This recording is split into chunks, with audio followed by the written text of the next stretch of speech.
They'll blanket you in Wi-Fi and profit off the radiation. Congregation collecting the people for that Satan. I keeps it blazing, cause I can read between the lines. I ain't blind, we unwind what they're really saying. Genetically modify what you're tasting.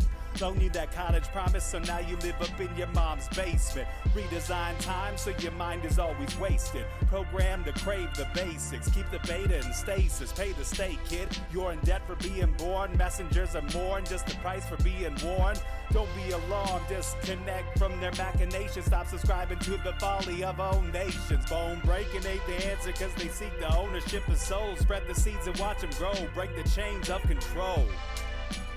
Break the chains of control.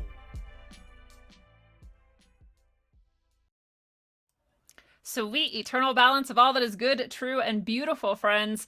Tonight we are so blessed to share space with someone who has become intimate with evil, has held the courage not to look away from its awful and fearful countenance, and has developed the fortitude with which to be able to understand the darkness well enough to bring it forth into the light, where it belongs. She has written and produced many heartbreaking and eye-opening views of the greatest enemy the world has possibly ever faced, and that is the Chinese Communist Party, the governing body of China.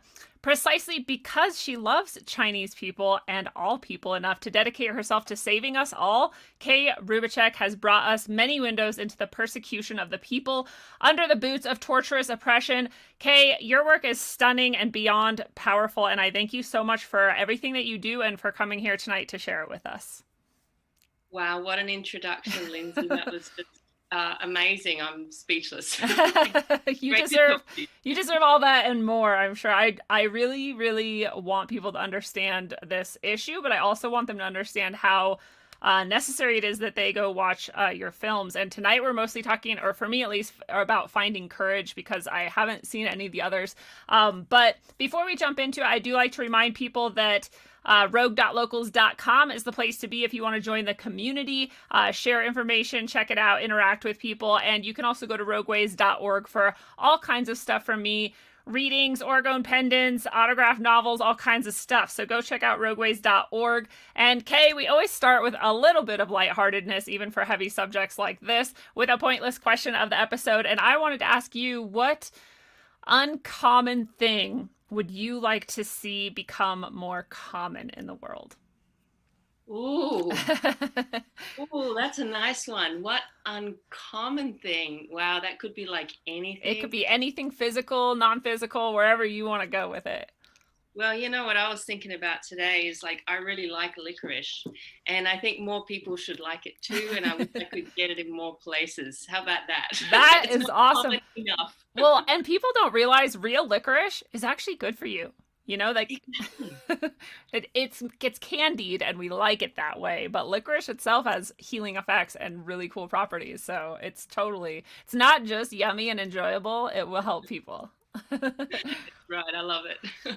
Well, I guess we do have to get into some darkness, but before we go full dark, I'm wondering, what your sort of childhood was like and your upbringing and how you got into where you ended up exposing the horrors of China. Oh, interesting. There's two aspects to that I think are probably the most appropriate. One is the professional side, which is, I guess I've always been an artist. I've always wanted to be an artist. I grew up drawing and painting and sculpting and carving. Music, had to choose between fine arts and music and ended up choosing fine arts as my primary, though I've never been able to let music go. And that led me into production, which led me into film. And I think in film, I get to use all my skills, from visual arts to writing to music. And I really love that brings all those things together. And then, but with my upbringing, I grew up in a very, so my family actually escaped communism in Russia. Wow. In 1918. Oh. And my great-grandparents and my grandparents. And then they went to China. So in China, my father was born, and my mother's family lived there as well, but they left there before she was born. But my father grew up and lived in China for 14 years. Wow. He was there during the great famine, and he refused to talk about it when we were, when he was alive. So I didn't really know much about it. And then he escaped communism. He had to escape when he was a teenager and came to Australia. And then, I grew up in this family that has really strong Russian roots. So I've never been to Russia, but I grew up speaking Russian language, going to Russian classes, Russian school every weekend, doing Russian dancing, Russian music. And that culture really stuck with me. It was part of my Australian life, but also my cultural side. But it's only just recently that I've been able to, when I've seen what was going on in China, that I actually had to go and back and look at my own roots. Wow. And look and see, like, what happened to my family in Russia. And my husband's family, actually, they escaped former Czechoslovakia, communism again, and came to Australia when he was 7. And his parents my in-laws told me more about their experience under communism than my parents did, actually. And my grandparents, my parents, they didn't want to talk about it.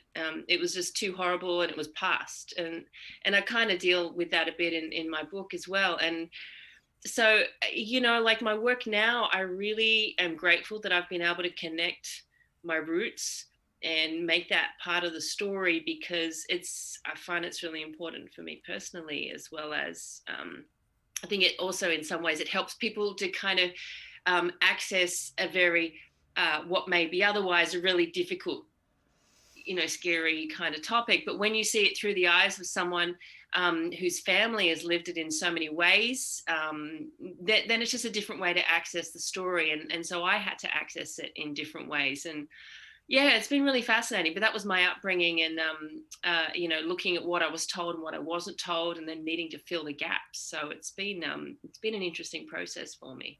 What a fascinating parallel between the personal and the impersonal, and like the micro and the macro, and the inner and the outer, and these things. It's so interesting sometimes how life throws that at us. Like, here's all of these things. Oh, they just happen to all align, and to see that from so many angles. And so you really, I imagine when you're kind of researching and, filming and writing or doing whatever you're doing for the films, it is coming from that personal place. And maybe that's why I cried like 15 times when I was watching this movie, aside from the fact that it's just horribly full of really difficult things to consider humans going through. But I'm sure you bring that touch to it, which really helps the affect be contagious in a good way. Thank you. Yeah, it was a real process to get to that point, because when you're making a movie, there's so many ways you can tell a story. And I also edited the movie, which it's kind of common for documentary directors to also edit the movies, because the editing is really the writing process in a big way. So I did the edit, but it's really challenging to get a story out in a way that moves people. And not that, like, I'm really against things like marketing manipulation and all this type of thing. So I really want it to be authentic. But I really needed help. But I had a story consultant come in, and he just helped me craft it in a way that it's not a way to make people cry at all. No. But it's a way to tell the story that people can actually understand and connect to. Because, I spent so much time with the family that are featured in the movie, and I became a bit too close to the subject. And so really needing to like separate myself from their story, but at the same time, I'm the one that knows it the best, in the crew. So I'm responsible for getting that across. It's a real kind of fine line there, but the key is to make it, I've got to be moved by it, definitely. Otherwise, if the people making it aren't moved by it, then it's not going to move anyone. And people say that Hollywood or the movie industry, it's an emotion generating business. That's what we do. And that sometimes I really hate that, because I think I'm not trying to manipulate anybody here. But I have a story that really moved me. And if I can express it in a way that others can feel what I felt, then I think it would be valuable to them, because it was valuable to me. So it's really kind of I have to get that kind of clarity in myself that I want to use these production techniques that, we know work through Hollywood, but I don't like the manipulative side of it. And I want to be able to bring it to people in an authentic way. So I'm really glad you had that experience when you watched it, though we, not trying to make anyone cry, you know what I mean? Yeah, well, there's something necessary about that, and I think that people connect to causes and purpose and opening their eyes to something, and shedding ignorance through emotion. And if you can't connect at that level, then it isn't going to impact you in any way that's going to change, you and the world. And that's, I think, the hope with this is that people will, at the very least, become, less apathetic, or at least knowledgeable. I think a lot of people are just ignorant accidentally to some of these things. But, also shed some of that possible apathy or possible feeling, like there's nothing you can do. And I think you do a really good job, helping people settle into the concepts and the ideas, and then bringing the emotional in, but also offering some lens of hope at the end, which is really key too. Because if we feel hopeless at the end, then we're also going to give up. So it's a really fine line to walk. And I think you do an excellent job at that. It's truly a piece of art. Thank you. I think the hope is essential in any kind of art. I mean, sure. It's not like, you want to look at things through rose-colored glasses, though I am, I'm generally an optimist, but I do go back and forth between the two, because I'm really, I tend to be I want to be really realistic and practical as well. But I do want to look for the good in things. I want to find that silver lining. And it's just really fortunate that these people, these two characters in the movie, their whole family really are optimists. And despite reality. I know, like, you see their faces, that's real.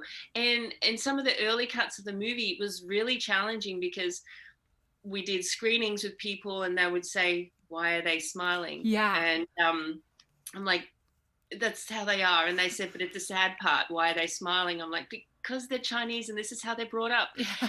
And it's still like, but why are they smiling? It's like, that's just no. So it's really challenging to it was challenging that way, but the other way, they actually are genuinely hopeful. And when they go into that dark place, they really don't like to go into those memories. They're very, very painful. And a lot of the times they would put a smile on to hold themselves up.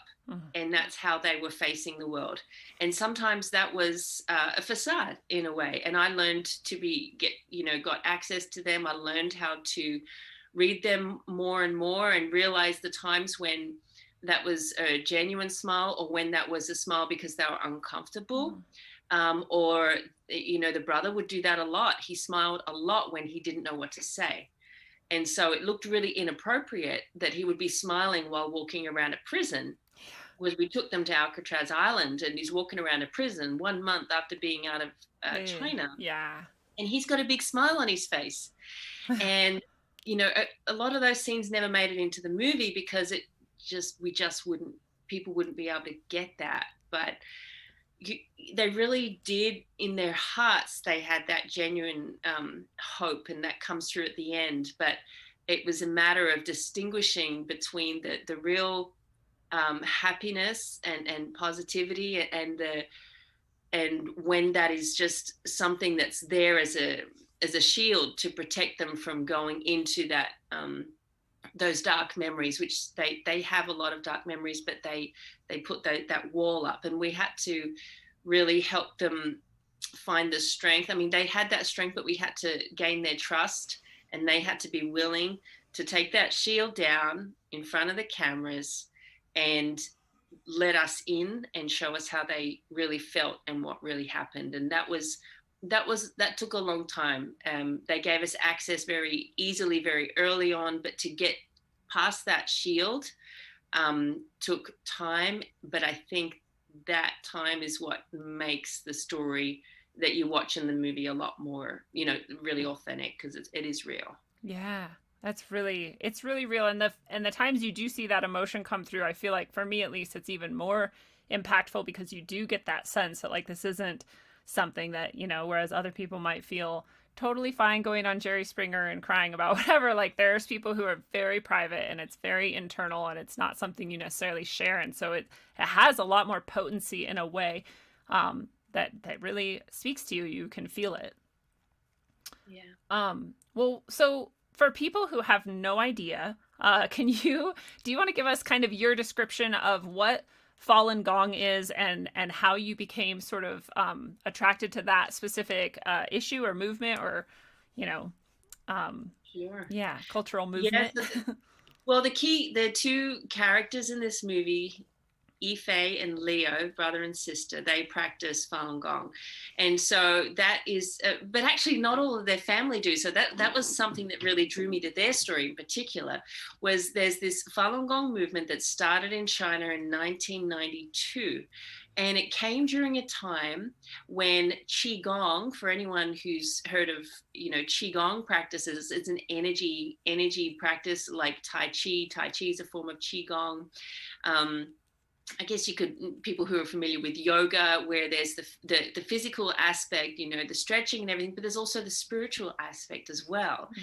And so it's a form of what they call in China, what it translates to as self-cultivation. Mm. So you're not going to a temple, you're not going to a church, you're not part of a required structure or a hierarchical group, but you are internally trying to improve yourself. And that's a really interesting concept. That was something when I first learned about Falun Gong, it's also called Falun Dafa. I'd never heard of self-cultivation. I, dabbled in Tai Chi and yoga, but only the physical side, just for, getting, stretching and things like that. But I never really looked at the spiritual aspect. So I found that fascinating. So I actually started practicing Falun Gong myself in 1998. And so I was, I was just doing my thing, and I really enjoyed doing it. There's 5 sets of exercises, and there's a book, and it teaches the 3 principles: truth, compassion, tolerance. So I really liked that. But it was just a thing that I did, myself. I'd go to the park in the morning and practice, or do it at home just whenever I want. There's no one sort of telling me what to do, or no one checking in to see if I've gone or not. Plus it's free. So you just get just watch the videos online, learn the exercises, and then there's groups, join a local group in the park, but go or not go. So it's really casual and informal. But then the Chinese Communist Party cracked down on it. Said there's too many people. There was their estimates were 100 million people practicing, between 70 to 100 million people practicing. And that's in a period of 8 years, that many people are practicing. And the biggest issue on that is not just the numbers. I mean, the numbers, that's big, because that means at the time they had about 60 million Chinese Communist Party members in the country. So then 100 million Falun Gong practitioners means, there's more. That's a potential group, even though it's not a structured group. Potentially, that's more people than the Communist Party doing something that is not under the control of the Communist Party. So that's warning for communist dictators.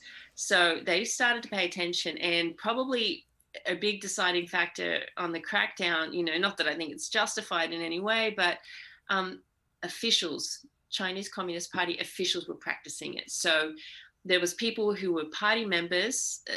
A lot of people were party members and still are, though a lot of leaving the party now. But at the time, a lot of them were party members, and they were also Falun Gong practitioners, because Falun Gong doesn't care what political affiliations you have, because it's nothing to do with politics. You do what you want. You vote for, well, you can't vote in China, no. But if you want to be a party member, just be a good party member. Who cares? So it's really, doesn't have any political requirements.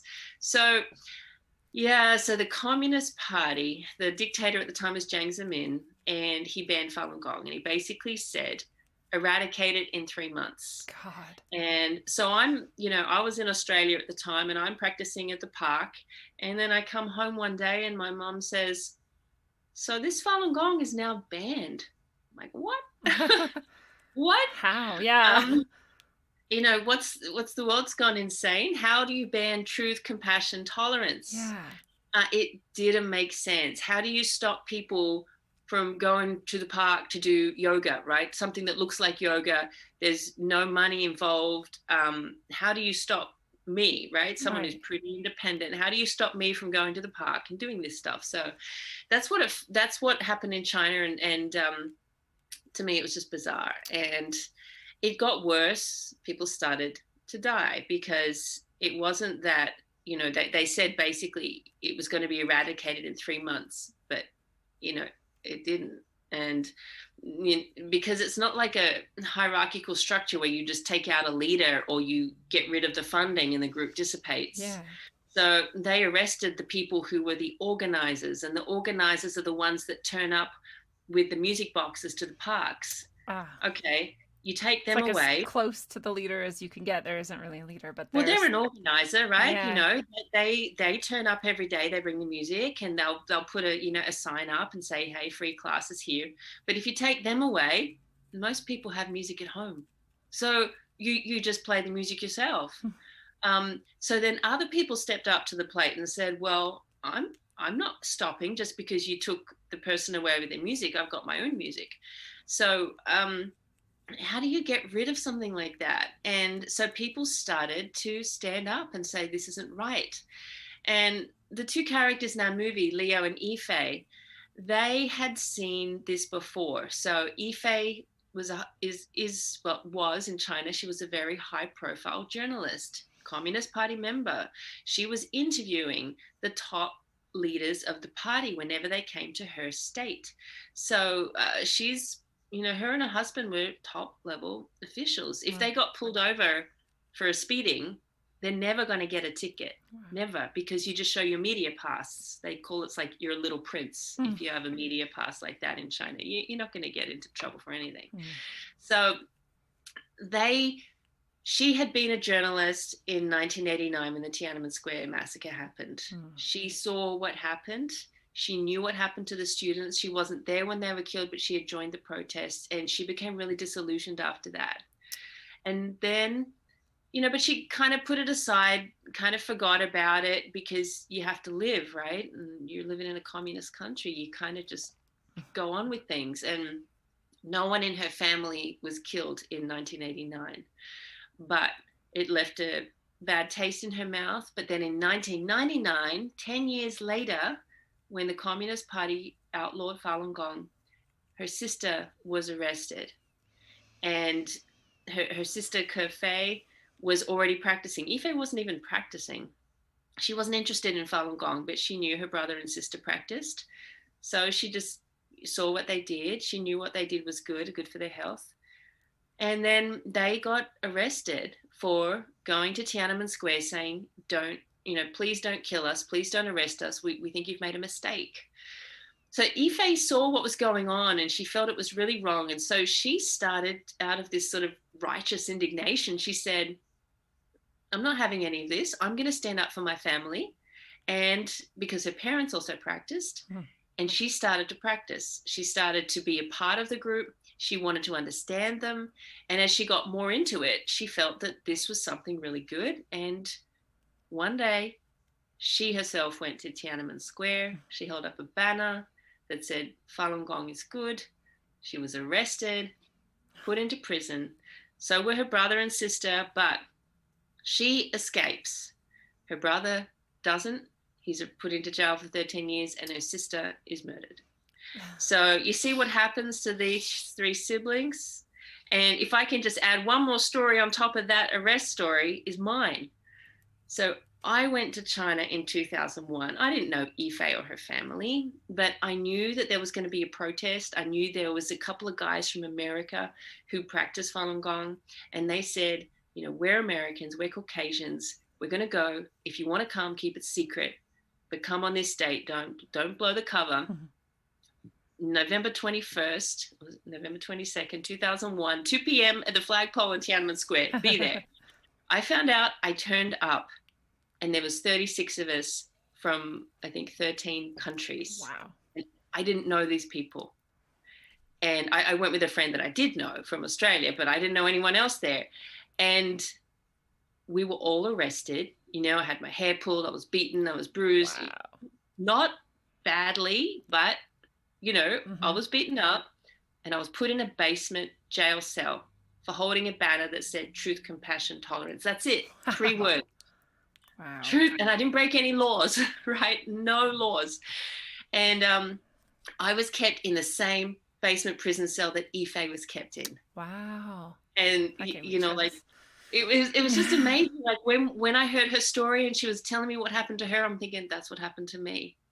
And she described the prison, and I'm thinking that's the same prison I was in, and same basement cell, but she was taken to another underground prison. I was taken to a plane and deported. So the difference between her family and my family was the color of our skin and our nationality. Yeah. And I'm thinking, wow, if I had Asian skin, even if I was Australian, they probably would not let me out. But because I'm white, they let me out. But Ife, she's not, she's Asian. They kept her there and they would have killed her. She was very, very close numerous times to being killed, and she knew that. So, my gosh, like when you see that, you think, wow, how do you tell people this story? It's a really difficult story to tell, but, having that experience did drive me to want to find ways to tell people about it, use the skills that I have, professional skills and creative skills to get the story out there. So that's the long answer to how I got to this point. And hopefully that explains. I think you asked me what is Falun Gong. I hope I covered that. Yeah, yeah, no, that was the question. It's perfect though. I mean, because I want people to really understand if they don't know already that, for one, Falun Gong, like you said, is a series of movements and like a spiritual understanding, basically. And those 3 words, right? Truth, compassion, and tolerance. I mean, who in their right mind is not for those things, and it's so simple. And like you said, there's no organization, there's no political purpose at all. And so people have to understand that, like you said, no crime, this completely peaceful spiritual movement that's very simple and not even organized, and yet this brutal treatment. And so, she was taken, you were taken and beaten. She was taken and beaten and maybe almost killed multiple times. And her sister was actually murdered. And I mean, I don't know. And there's so much we could go into that's so horrible. But what happened to her body that was strange, and why do you think that it is happening or has happened? If you want to talk about that. Yeah, I want to talk about that, and I don't want to give away what's in the movie, but I think Yeah. when you see it, and I want just for a heads up for everyone that watches it, it's not a gruesome film. No. Even though it's people say to me, "Oh, you make scary stuff." I'm like, well, there may be scary subjects, but not in a scary way. I'm not into horror films, No. and I'm not against them, but I'm not into them, and I don't make them. Yeah. But I'm not afraid to look at a scary subject and make it palatable, because I think we can. Yes. And, so this story with the sister, yeah, I get asked this a lot. So when I met Ife and her family, she's telling me her whole story. She told me her sister was killed, murdered in a labor camp, and that was awful. Like, damn, that's awful. And then she tells me that the body is still there. Yeah. And I'm like, translator, what's going on? And yet the body's still there. And I'm like, how do I tell somebody that? Because I haven't seen the body. Yeah.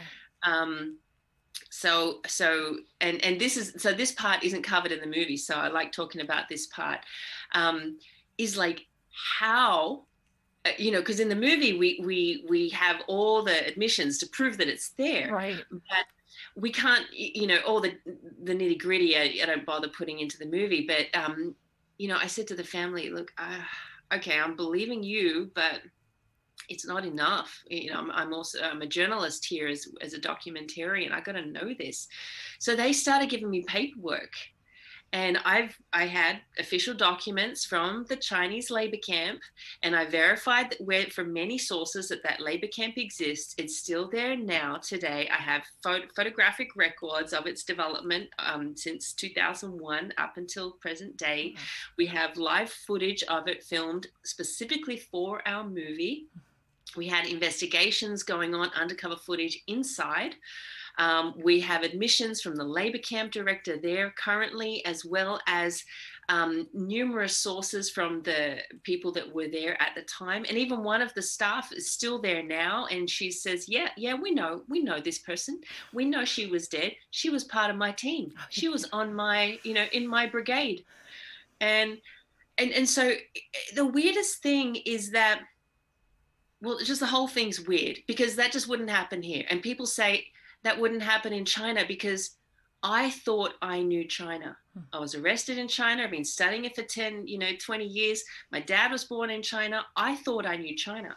So when someone tells me that there's a body that the Chinese Communist Party couldn't cremate, and that it's still sitting in the morgue now, and the Communist Party is paying every year to keep it there, I'm like, you're right, that's impossible. Yeah. But that's what happens in this story. And I found that this is not the only case. This particular family has inspired many, many others, and maybe others just happened incidentally, but because this family in our movie is so high profile, they are so well connected. And in China, it's all about connections, because it's communism. Communism breeds corruption. Yeah. Or corruption breeds communism, whatever way you want to look at it. Both, yeah. There's so much corruption going on. So it's who you know. There's nothing to do about values or doing what's right or wrong or what we think's right or wrong. It's about who you know and how much money you're going to pay, and who you're going to stab in the back to get what you want, and how you're going to protect yourself. It's a very stressful way to live, and that's how they live. It's a real stressful place. So this family refused to have their sister's body cremated, and the labor camp did everything they could to try and get the family to sign the paperwork to do it. And that sounds very bureaucratic, right?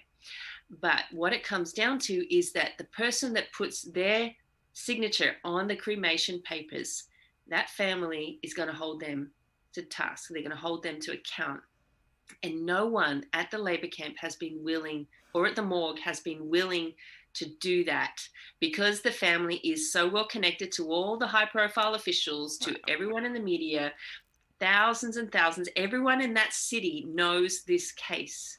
So they have made sure that if anyone touches that body, everyone's going to know. And the person who signed the paper and let the crematorium burn the body, they're going to burn. And that is like, wow. Yeah. This is how corruption works. And this is the people of China using the corruption against the communists. And I'm like, whoa, this is amazing. We couldn't get all that detail into the movies, but we got the emotion and all that side into it. But that's how it works. So I thought I knew China and communism. No, it blows my mind every time. So, there's so much more that I don't know, but I've been learning a lot. And that's the story of the body, which is still there to this day. It's now not 16 years. It's now almost 20 years. Like it's still there, and we know it's still there. We have all the proof that it's still there. It's just crazy. It is crazy. Like, humans can get so insane. I mean, you're holding onto this body for 20 years, and it's insane. I've never heard anything so strange, I feel like. And it's but like you said, it really, just unveils China and the sort of monstrosity of this bureaucratic, corrupted system that's so entangled and disgusting. And I loved Kerfei's story, except for how horribly it ended. But I loved her. Someone said something like, prisoners are pretty easy to control, but Falun Gong prisoners aren't. And Kerfei was the worst. And I was like, go Kerfei. But no wonder they targeted her, right? And also because of her family, I'm sure back then possibly they were like, well, if we get her to recant or give it up or something, then maybe this whole family will, and things will start to sort of collapse. And it just made me so proud of her. I really connected with Kofei myself too. When I heard her story, I just had the chills, and I just thought, wow, what a strong woman, what an amazing character, and just like having those kind of role models. I mean, that's who you want to see in a movie. That's who I want my daughter to see in a Yeah. movie. And it's like, wow. And I want my son to see that, that in a movie too. And I think, isn't that great that it's the sense of, of course there's a fatality at the end, but sometimes, we need to have that bittersweet to have that reminder. And I think just that people saw her as a beautiful person inside and outside. But they also saw her in the prison, what she was able to forbear, really showed her strength of character. And I think she felt that, what I connected with her is that she had to sacrifice a lot, but her family respected that in the end. And I think it's really hard for families to, because they're the ones closest to you. And she could have just signed the papers. But then again, I met a lot of people who did sign the papers, who didn't do what Kerfé did. And that is very painful for them because they regretted it. And it's kind of leads to this downward spiral where they're told, just sign the papers and we'll reduce your sentence, or sign the papers and you'll get out. But it's never like that. You sign the papers and then they give you something else. And then you do the next step, and then they make other people sign the papers. And then they may eventually let you out, and then they monitor you, and then they take you around and they say, well, you now have to go on television and tell everyone that you've signed the papers. So it takes you down and down and down until you feel that you don't have the strength anymore to maintain your own will, your own sense of conscience. And where maybe you felt that you could just sign against your conscience once, but then when they make you do it again and again and again, it starts to really break your heart. And I saw so many people it really felt like their hearts were broken, because that was a very painful point for them, because they went against their conscience of what they thought was right and wrong, and they were forced to do it. And they could have said no, but some of them knew Kerfé and they said, I wasn't as strong as her.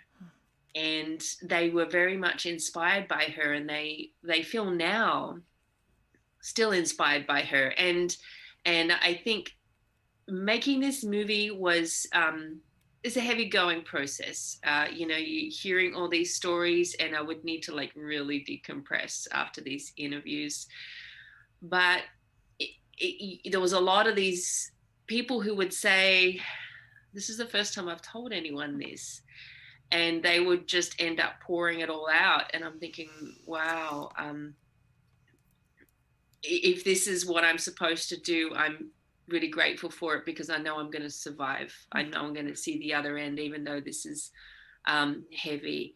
I'm okay. I will be okay. But these people had been through hell, and I felt like some of these interviews for them were very cathartic.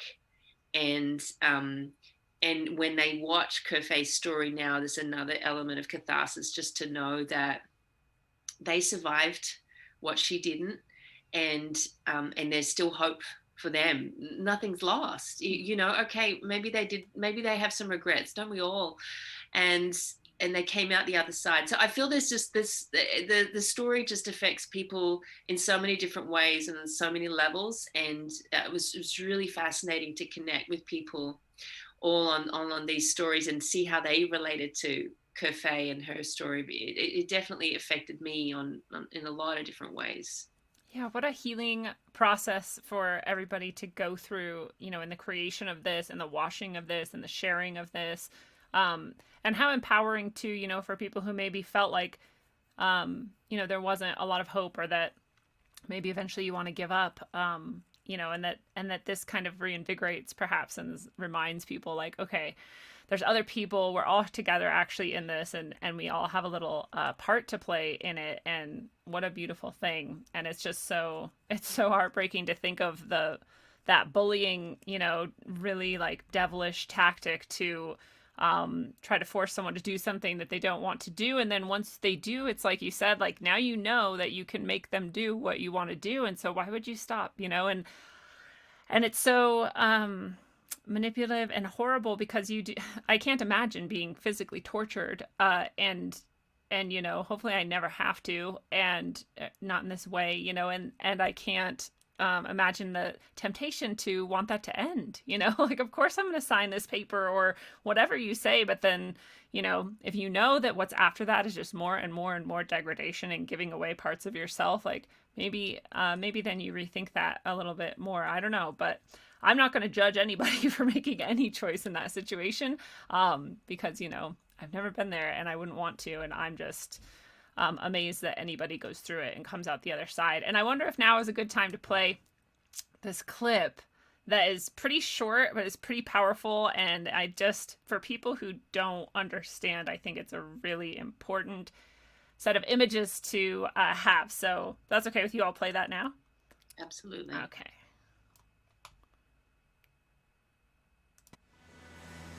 而且4平监区10个监区，每个监区都有法轮功学员。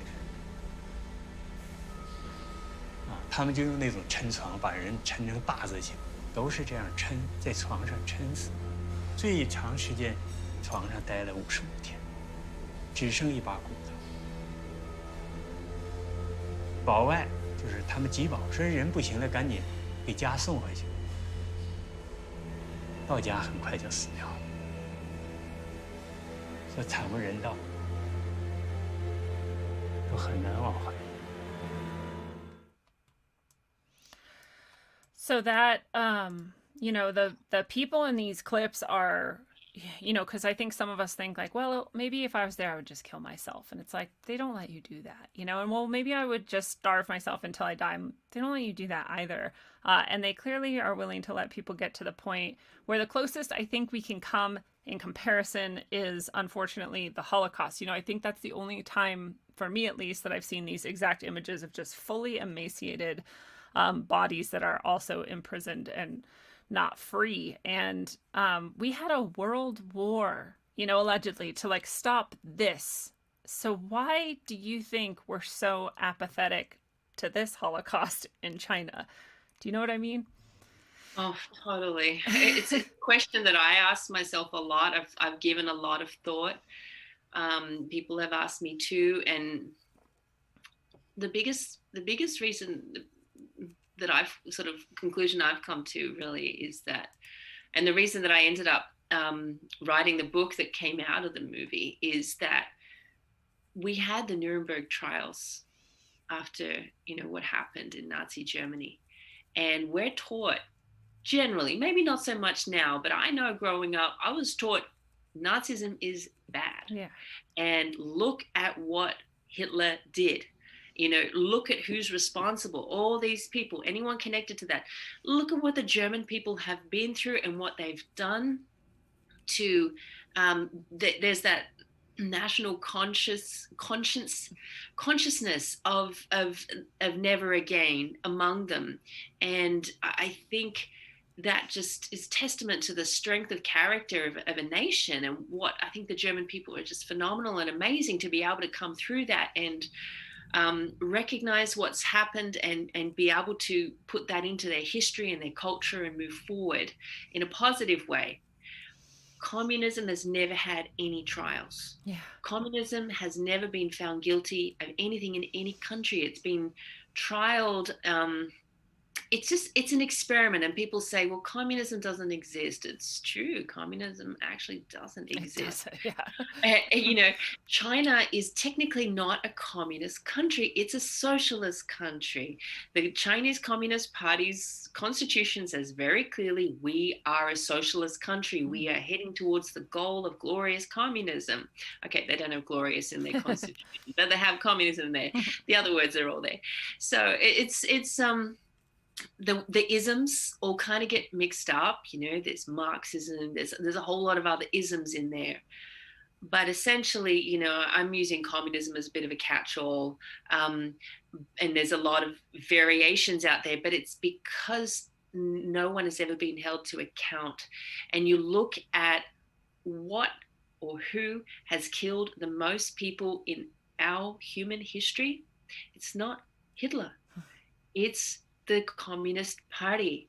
And you look at more than and it's not even the wars. We've had shocking wars that have killed so many people, but the Communist Party has killed more people than all of our wars combined.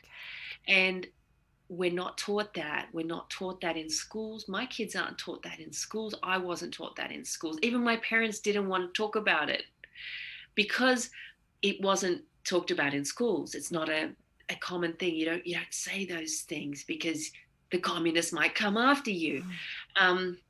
They'd had the communists chasing them for generations across multiple countries. Wow. So they didn't want us to have the weight of that fear. So they just wanted us to grow up in a free society where they'd finally found freedom. They didn't want to talk about it. So it's because we don't talk about it, and because those factors have been allowed to grow, and China has 70 years under a communist party. Whether people may say, well, it's not a Marxist society because you say this about the economy. It's a socialist country, period. They say it themselves. And it's evolved, of course. We can't expect it to stay the same as what Marx wrote in the 1800s. Things evolve, technology changes, the economy changes. So things keep changing, but the political system in China has not changed since day one, 1949. And it is still the same. A few words might have changed in the constitution, but very few. Essentially, it's the same situation, and it's based on Marxism, Stalinism, Leninism. More Leninism than Stalinism. But you kill. That's how you maintain control. You create fear in people. That's how you maintain control. And you maintain control over everything, no matter what.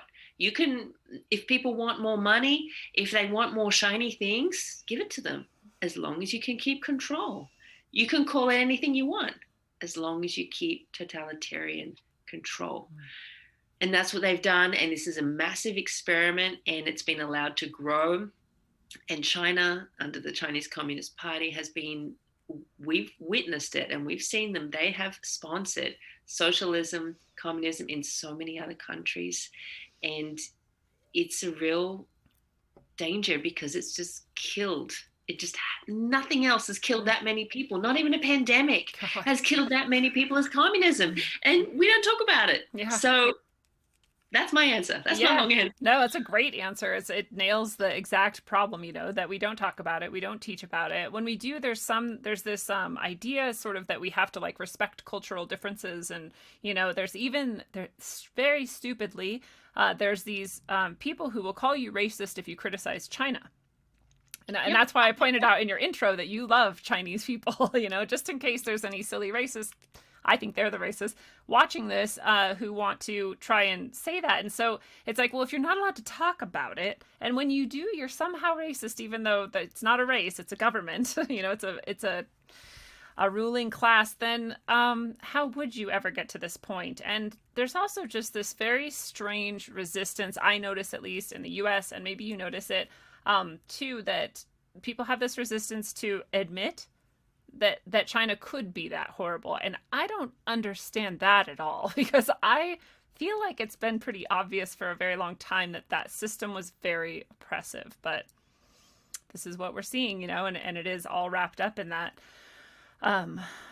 resistance to even talk about it. And it's kind of amazing, therefore, that there are so many people that you found who had come straight out of the system, and many of them, officials and guards and people in the party who were willing to talk about it and able to speak so freely to you about it, and why do you think that is? Because I know that the threat they must face is immense. Yeah, they didn't speak to us that freely, and they didn't speak to us without risk. And we interviewed many former Chinese Communist Party officials, and out of the few dozen that we interviewed and that were willing to speak to us, there were many, many more that wouldn't. And there were some, there's really brave Chinese people. My goodness me, they're gutsy. There was officials in China, a few that were willing to speak to us, but we had to say no, because you just can't protect them. And then, if they're still in China and we do an interview with them, they're going to be arrested. That's their, and if it's not them, their family, their kids can't go to school anymore. They're going to lose their job. And they might say, well, look, I don't care. Well, okay, that's their call. I cannot willingly be a part of that. I just don't want that blood on my hands. It's really dangerous. It's really life and death for these people. And inside here, we interviewed people who had left China, and most of them already had some form of protection in their new countries in the West. So most of them were relatively safe already. There was a few who aren't, and they're really gutsy guys and a woman. And they were willing to speak. But it's not easy. Some of them just were really uncomfortable to do it, and we had to really convince them that we're going to represent them fairly, and we're not going to ask too many questions. And for them, it's very difficult to speak, especially the officials, because they are not used to speaking freely. They are not used to, one of the guys, he says to me, I thought we were going to do a rehearsal. You're asking me questions? He didn't say that to me. He said to the translator, his friend, and I could hear, I knew what he was saying. He said, she's asking me questions. What happened to the rehearsal? I don't know how to answer this stuff. I need a rehearsal. This is, in China, you don't speak freely. You are told what to say. You're prepared. Before you go out and talk to someone, you go through your head mentally, okay, I can't say this. I can say this. If I say that, that will work over here. If I don't say this, I need to pay this much. It's very, very complicated and stressful.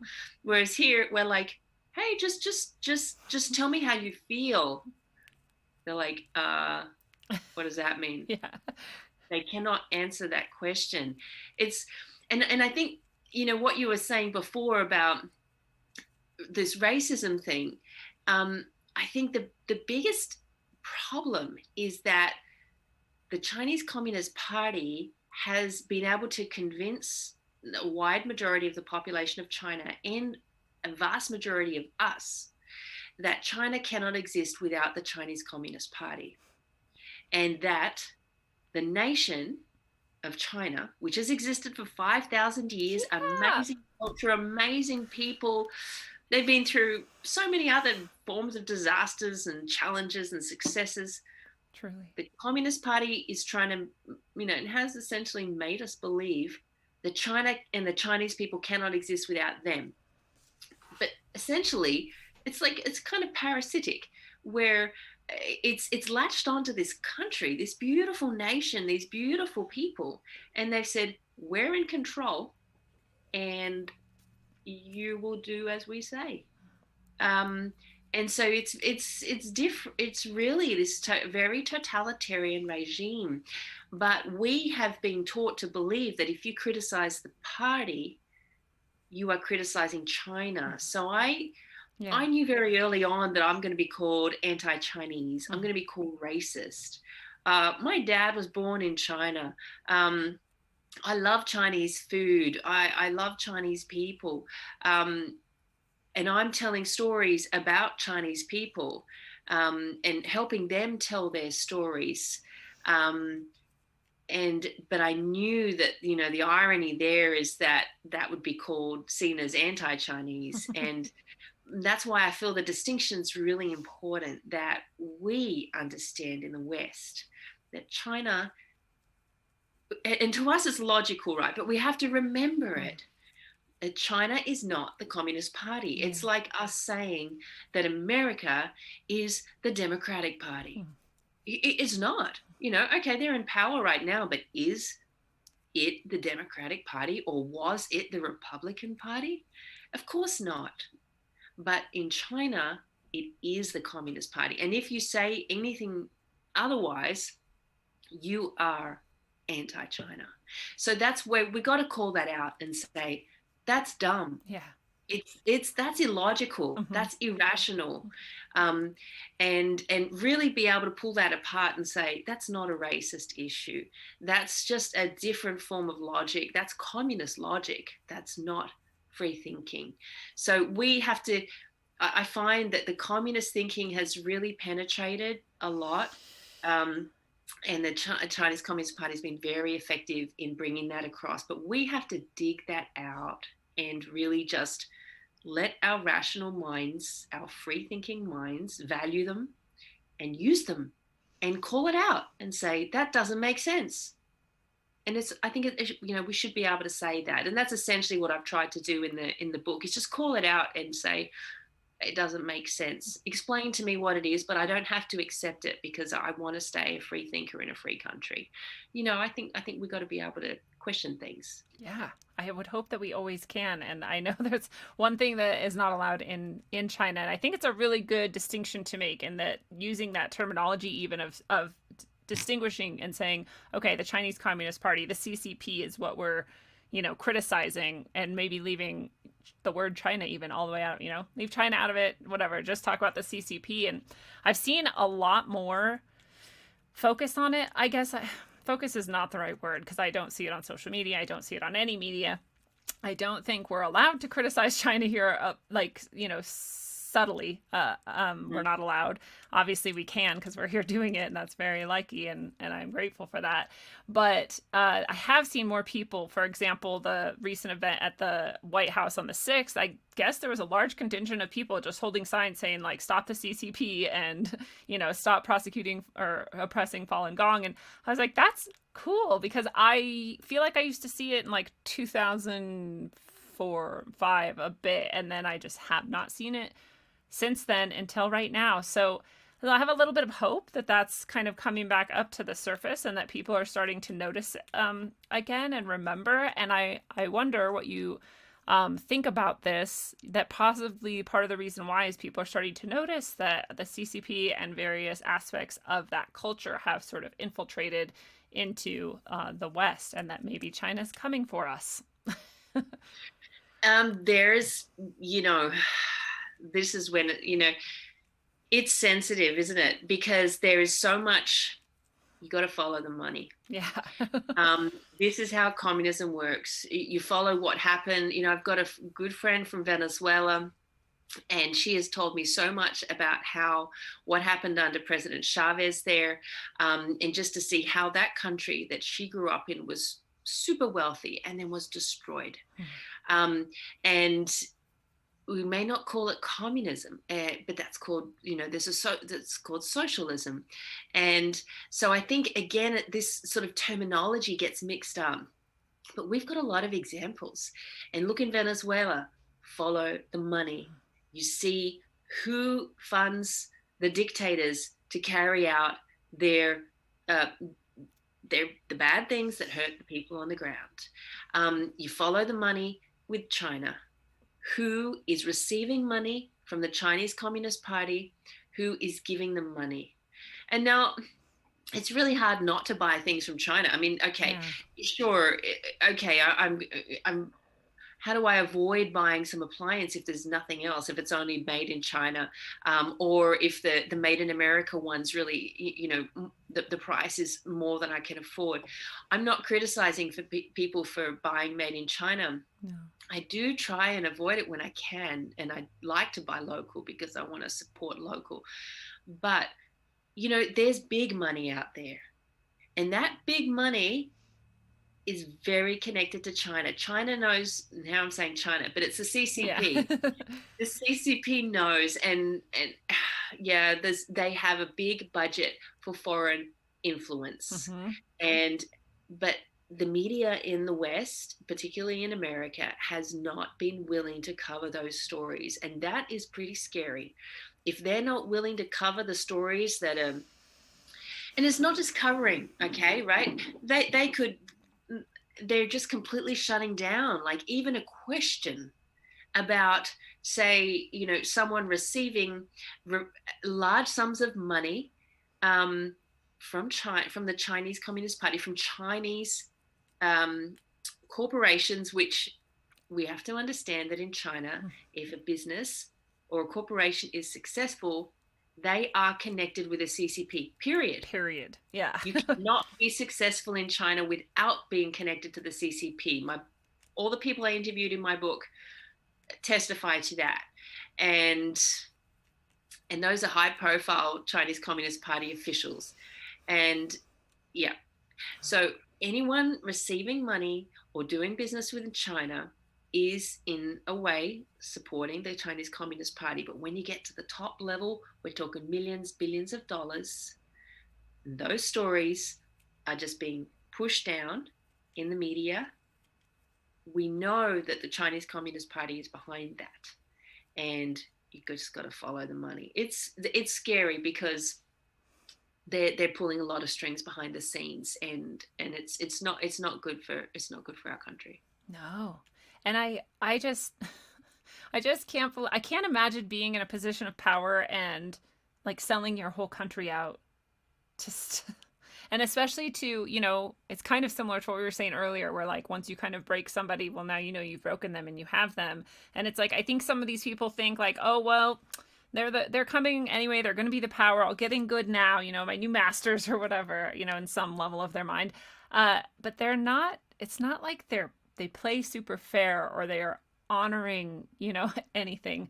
There's no values there. It's just this very cut and dry, like you said, it's all about control. And so if you're in the way of their control ever, even a little bit, even if you did favors before, it doesn't necessarily mean you're gonna make it. And so it's just crazy to me to watch people sell out their entire country full of people to another country, especially one that behaves so disgustingly. And it reminds me of, another thing that came up in the film, which I ask myself all the time, no matter which country or whatever we're talking about, when it's when it comes to things like torture and stuff, I'm always like, how do you get people to even do that? Because I can't imagine doing that, and I don't even want to imagine it happening at all. But I definitely don't think that there's any way that I could be made to do that to other people. But there's people doing this all over. So, what's your take about how those things sort of combine to explain to us why people end up doing this? I asked the same question of many people, and one thing that stuck with me was, I remember because I interviewed victims and then I interviewed perpetrators because I want to understand both sides. Yeah. And I remember a victim saying to me that it was really hard for them because they would see the perpetrator on the street in China, the person who tortured their friends at the labor camp, who tortured them. Wow. And they would see them coming home from work. And one day they asked them and said, how can you do this? And even just, that victim, that person, I just think is just so amazing to be able to go face to face and not want to just punch them in the face, right? Yeah. Worse. To go face to face and try to talk to them and try to understand them and try to help them. And this perpetrator, this person who worked at I can't remember if it was a prison or a labor camp, but it was one of the two. And they said, it's my job. And when they walked on the street, they looked like a normal person. That's what the victim saw. They didn't see them as, some evil demon walking down the street with wings and fangs. But they said they remembered them from inside the prison and that they looked really super aggressive, super angry, super, whatever you need to be to hurt people very, very badly. Yeah. And these people are put into a really difficult position because they're going to lose their jobs if they don't do this. And one of the perpetrators, he was the head of a labor camp in China, the head of the labor camp, not just a worker. He was the director of a district of labor camps, not just one. Oh. And he was put into a position where a 15-year-old girl was tortured, where her skin was burned terribly, and not just on her private areas, on her genitals and everything. It was just shocking. A 15-year-old girl. God. And he disciplined the officer who did that by moving him, just moved him to and transferred him. But he was no longer able to prevent it, because he tried to speak out against it. His camp started losing funding. So his funding was being cut. He was being penalized because he wasn't carrying out the torture, and transforming people, getting them to recant to the numbers that the Communist Party wanted. So what did he do? He left. Not everyone would think to do that. Not everyone would be willing to leave their homeland and go to a foreign country. It's a big deal to come to a foreign country and you don't live know the there language permanently. Yeah. That's right, and leave your family. And it's not that you just leave everything behind, everything you know, and it's unfamiliar and it's strange and food's weird, all that stuff. You are then seen as a traitor. You're seen as a traitor to the party. And that's just heartbreaking, because you know that you're not. And it's not a traitor to the party, a traitor to your country. But you know that you're not. But the fact that you can't convince your friends and family back home that you're not a traitor, that you're a good person, is really painful. So, all these people have really suffered a lot. I found the perpetrators suffered just as much in many ways as the victims. And the other way that they have survived is to become this, the word they used is the walking dead. In Chinese, the literal translation is walking corpses, walking flesh. And I chose to use walking dead because I thought, well, I get that. I know what that means. But these are the perpetrators, they had to disassociate what they felt was right and wrong, what they felt was right, what they felt they should do to people, from what they actually had to do. So they were forced to lie, to hurt, to kill, to torture, to deceive, all of those things. And to do that, they had to disassociate their conscience from their reality. And that some did it with alcohol, some didn't survive. There was suicide rates are very high. And others, they just cut themselves off. It's really awful. It's trauma. Yeah. Trauma. Yeah, and that's really, it's absolutely true, and it's really good to be honest about that too. Like exactly what you said, the perpetrators suffer as much as the victims, because, again, we can't judge people in those positions because we don't know what they've had to go through and, what the stakes are, and we can't imagine it for ourselves, so we just can't judge them, and we can hope that we are never in that similar situation and never have to make those choices. Because I can't imagine just how much you do have to disassociate in order to get through, whether you're torturing other people or not. I think like most people in a society like this, probably to a significant amount, have to kind of disassociate at some level in order to go along with a lot of it. And it's, I think a lot of people underestimate too, and you've kind of alluded to it throughout the interview, how much people are programmed and conditioned, and we all are to some extent. Our culture conditions us to behave and think in certain ways, whether we like it or not, whether we agree with it or not, and so, and going to another culture really brings that out. You're like, wow, this is completely different, and people think different, and they act different, they behave different. And so it's a part of humanity to do that. But in China, there's a whole other level to it. When you add in these various levels of threats, if you don't do this, here's the consequence. If you don't do this, here's the consequence. If you do this, here's a little reward. And it's a bit more intense than a lot of our cultural programming tends to be. And so, it comes out a couple times how people have to like deprogram themselves. And it's not a metaphor. It's like truly you've been programmed and mind controlled, and you had to go fully into that, and like you said, disassociate and be this thing in order to survive. And so it's really hard to watch that and to think about that process as well. And what's your take on deprogramming and getting out of the mind control of it all?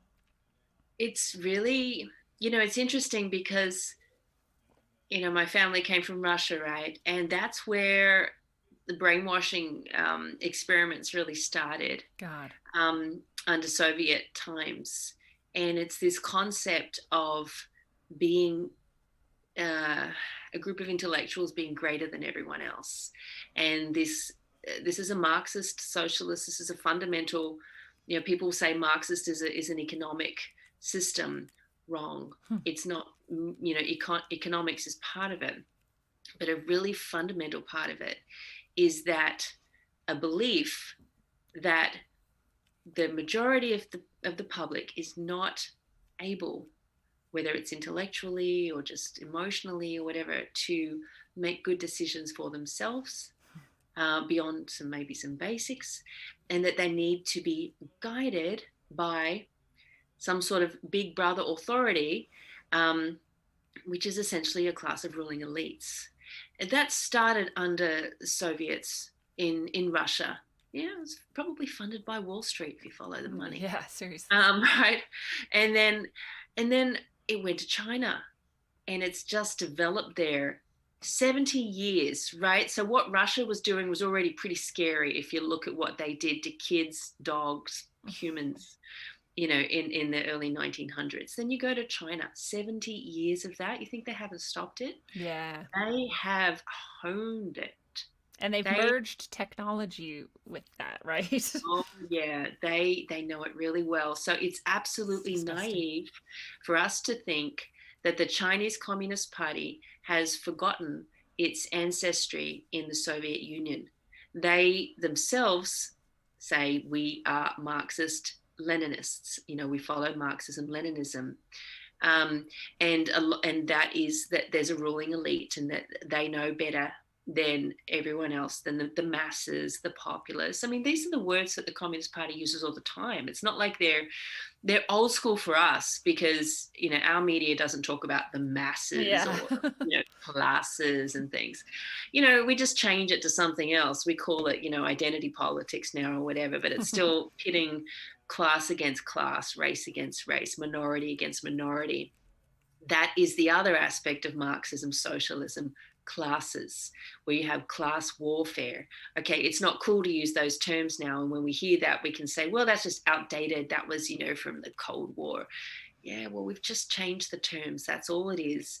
And we're useful idiots if we help push that agenda forward, or if we know about it and don't say something about it. So, the deprogramming or the programming inside, the Chinese Communist Party, the CCP culture in China is all pervasive, and it's very well honed, and it starts it from birth and follows them to death, and it creates the Walking Dead. It is that scary, and it's real, and it's just a lot easier to say, I don't want to think about that. Let's just turn on the television. Or to pretend like it's not coming, because China has a stated goal of taking over the United States, at least. And I think Australia, and we are seeing them right now continuously, always, and for however many decades, pushing into the countries that border them and calling them China. Now they're China. They've always have been China, actually. No one's allowed to talk about it anymore. And that has never ended. And so I don't know how, if you're a logical person, how you can look at all of that, what's going on within China, where it came from, what the goals are, how pretty ironclad it seems. I feel like if I were a Chinese person, I would be pretty hopeless that there was any other way, or maybe I would never even consider, but that there was any other way, or that I could escape this in any way. And it's coming. I mean, I just, again, I think people feel like if you talk about that or you point at it, that you're somehow irrational, or like I don't know. It's weird to me why people don't see it, but I feel like it's pretty obvious. I think that's, in a way, it's part of the programming, cultural programming as well, is that The CCP has a very clearly defined. I think that the term they use propaganda as their term. They've changed it to publicity now, but just in terms of the choice of words for what they think we will find palatable enough, because it's still a tomato, even if you call it like flour. Exactly. Yeah. But we fall for it. We say, oh, they no longer have a propaganda department. Good for them. They're no longer communists. They just changed the sign to say publicity department. Go figure. Yeah. So we got to stop falling for it. And it really is, it's a lot. It is hard to go against the status quo, because the status quo, when you look at mainstream media in America, you look at most of them have ties to the CCP. They get a lot of funding, advertising money from the CCP. So they are required to do what the CCP wants. Like if you follow, like for example, with the Falun Gong persecution, New York Times, the editors, I think it was 1999, they went to China. They had meetings with the then dictator Jiang Zemin. After that, they never reported on Falun Gong for many, many years. There was a series of reports a few years ago, but in 1 year, but otherwise they would not talk about Falun Gong. So if you follow the control of the media, usually again follow the money, follow it back to who's paying, putting the money in the pockets, where are the advertising dollars coming from. A lot of the mainstream newspapers will have a China Daily insert that is directly from the CCP propaganda department, paid for by the CCP, and intellectuals read that. Some people won't even, they won't bother reading it. They'll see it as propaganda, but it goes in their head that Communist Party is strong. They're in those big newspapers, their billboards are in Times Square, that they're all pervasive. Don't say anything against them because they're bigger than you. That's the impression that it gives. And it makes us feel afraid, because that's how communism rules, is through fear. But there is that sense of hope. There is a lot of Chinese people who are, there's probably a huge majority. There's the regular Chinese people, and then there's the officialdom. So I've interviewed a lot in both. And I thought that they would be similar, but they're not. The regular Chinese people aren't that politically involved. They've really been, they might complain about what's going on, but they don't understand the real details of the operations. They couldn't even explain it to us when we asked them. So that's why we sought out the officials. And they are completely twisted, because they are the closest to the regime. They're the arms and the legs. They're the hands and the feet. They make it work. Without them, the regime is nothing. The regime cannot exist without them. So they make it work. And they are so brainwashed by the party to either be just completely absorb everything, or they hate it so much but they can't do anything. They're in such conflict. So they're the ones who really know the system very, very well. But on both sides of these Chinese people, there's this phenomenal movement. In Chinese, it's called Tuidang, which is, I think it translates roughly to quit the party. It's like walk away. So it's basically the walk away movement. And that started quite a few years ago in China, and the CCP is furious about it. And there's like 300 million people that have quit the party. They've walked away from the party. Wow. And if anything, it is absolutely cathartic for them, because when I've interviewed these officials, many of them have said once, they said we didn't see hope before, or we didn't understand the regime like we do now, and quitting the party is just a massive release for them to know that they can step away from it, because all their lives they've been under that control, that mental control. And now they're feeling that they can. One of the women officials, she had tears in her eyes when she said this. She said, all the philosophies and things that were instilled in me by the regime were taken away. And you could see that lift on her face, but there's also that struggle of like, wow, I was really brainwashed. Yeah. And but that just seeing them find and express that sense of mental freedom was like, wow. And they really I think that movement is extremely powerful, this Tweedang movement, and I think it's only going to keep growing, and it's really providing a lot of hope to Chinese people just to know that China is not the CCP, because they've been taught since birth China is the CCP, and now they're saying, oh, it's not. And oh, I can tell someone else that, whereas before you couldn't mention it even if you knew it. If you had a brain and you could work that out, a free brain, you couldn't say it because you'd be in prison. Whereas now, more and more people are saying it, and they're saying it to each other, and they're saying, did you know you can quit the party too?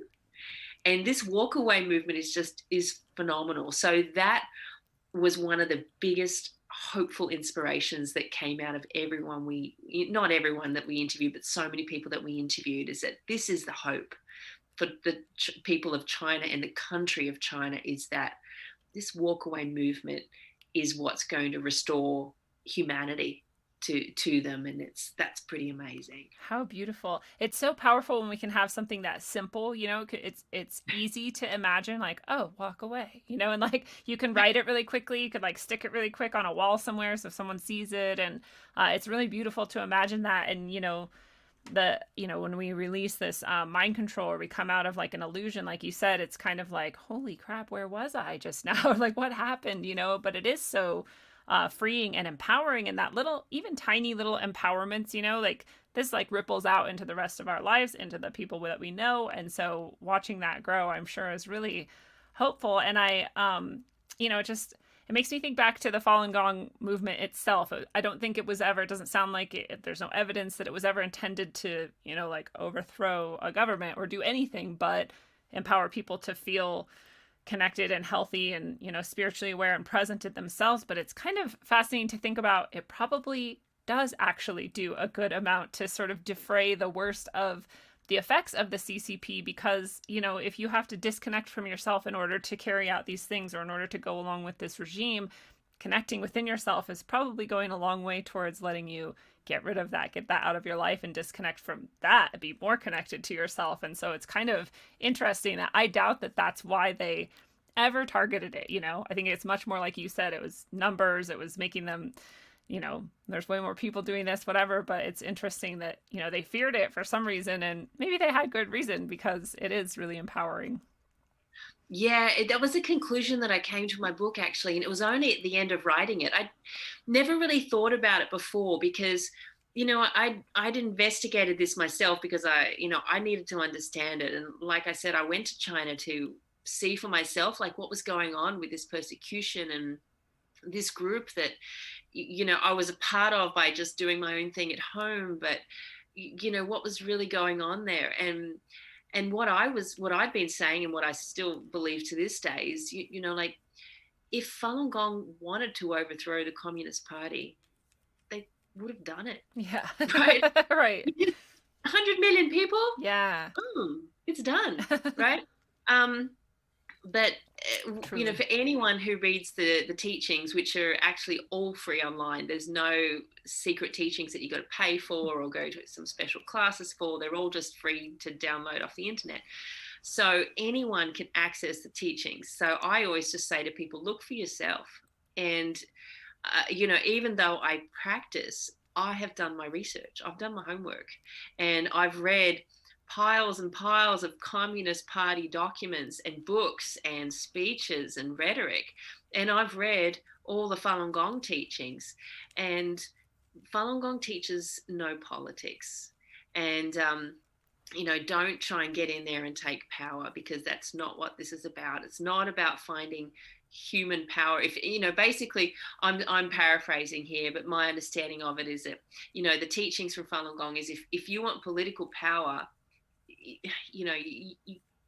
that this is not the place for it. You go and do that away from a self-cultivation practice. Self-cultivation is about essentially wanting to achieve some form of spirituality. And in Chinese, there's a translation for the term consummation, where you will actually, your energy will be able to, reach a fruition, so that your body becomes strong, your mind becomes strong. You can, traditionally they talk about enlightenment, and where your mind can open up. And I mean, we just know that the mind has so much potential and possibility, and we can achieve that through so many ways. And of course, science is one way, but it's not limited to just what we have in the textbooks. And I think there's so much in traditional spirituality that we can learn from. And I think, these ancient ways of trying to achieve enlightenment and improving the body, I think are pretty powerful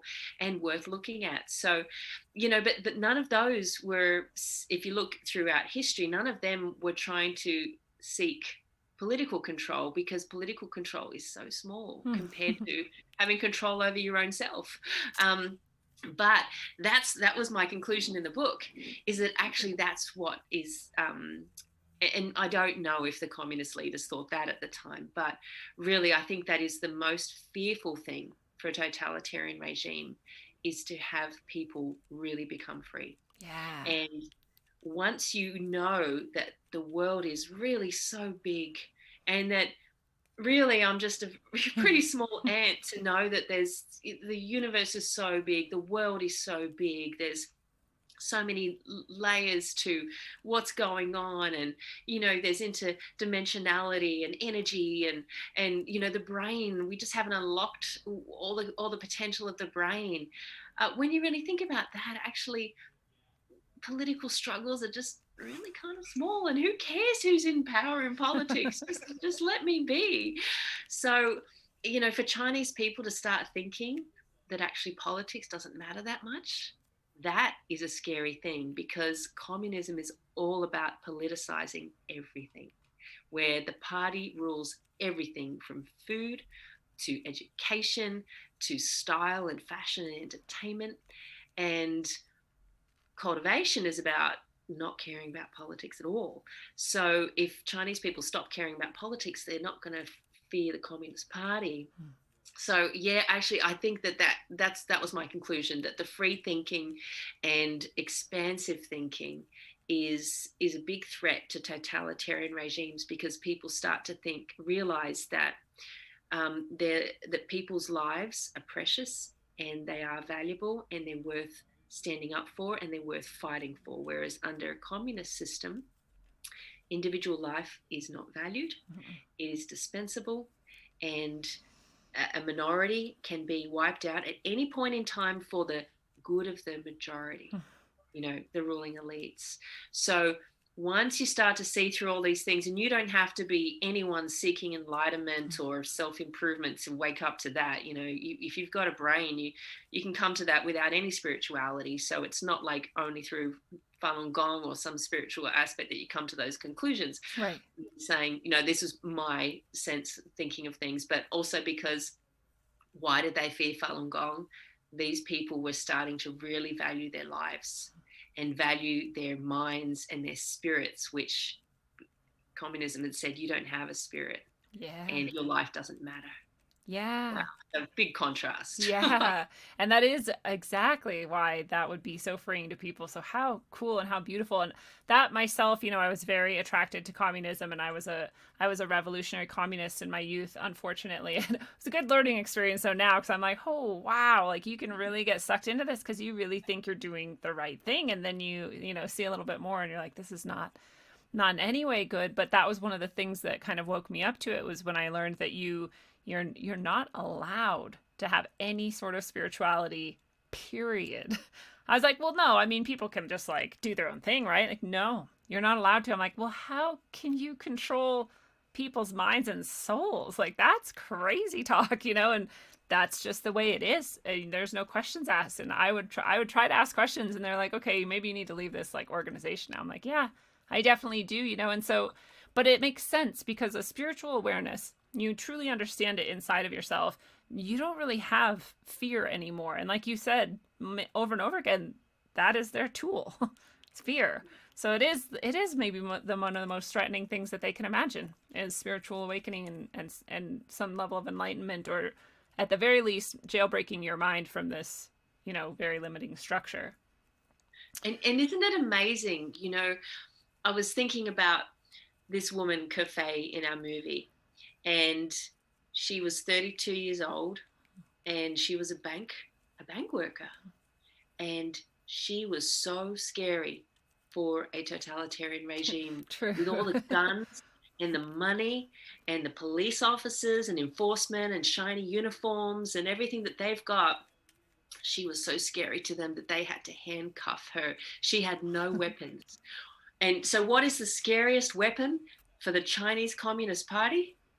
It's a banner. It's a piece of fabric with some words on it. I'm thinking, wow, I'm a super weapon. A super scary thing. And I held a weapon on Tiananmen Square that was a piece of fabric with 3 words on it. Wow. Right? So it's just ridiculous when you start to break it down and go, the CCP, the biggest communist regime in the world, is afraid of pieces of fabric. That is the biggest weapons they're afraid of. So when we say, oh, I'm scared of China, no, China's scared of you, right? They're scared of you having a brain and using it. And they're scared of you having a mouth and using it. So people say to me, aren't you afraid? I'm like, okay, I could be afraid. And sometimes, I'm aware. I'm aware and I'm careful. But the louder I am, the safer I am. And the louder I am, everyone that has contact with me, the safer they are. So people have said, well, I'm afraid of being interviewed by you. And I said, well, we are going to promote our movie. It's going to be a high quality production, and people won't be able to pull apart the production because we maintain a sense of quality, and people are going to watch it. It's won many awards, and people will love your story, and we'll make sure that we represent you fairly. So we had to go through that process. We couldn't just make this some free video on YouTube that wouldn't get the credibility, because these people that we interviewed deserve it. And we had to go and do a lot of extra work just to make sure that they are safe. And the louder we are, the safer they are. And for Ife and her family, who main characters in the movie, have put everything on the line. People say, how can I help them? And we say, tell their story. Share the trailer, tell people to watch the movie, because the more people that know their story, the safer they are. Because we have the biggest weapon in the world. We have our mouths. That's what the Communist Party is so afraid of. A banner and 3 words. And I get quickly thrown into a prison. You're kidding me.